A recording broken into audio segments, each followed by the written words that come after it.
আমি অন্ধকার রাতের ব্যাপারে শিখেছি। ব্রাইডা নিঃশব্দে বনভূমিকে বলল, আমি শিখেছি ঈশ্বরের খোঁজ করা অন্ধকার রাতের মতো।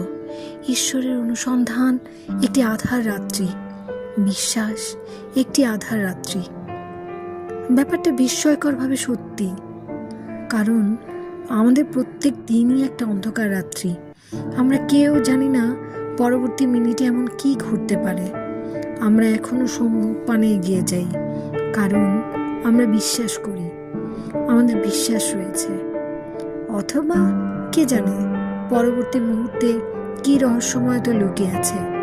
ব্যাপারটা গুরুত্বপূর্ণ নয়, কি গুরুত্বপূর্ণ তা ব্রাইডা বুঝতে পারছিল।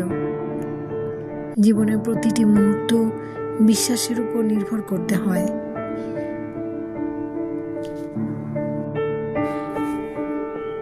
তুমি জীবনের জন্য সাপ বিচ্ছুতে পরিপূর্ণ পথ বেছে নিতে পারো, অথবা শক্তিশালী প্রতিরক্ষায় বিলিয়ে দিতে পারো।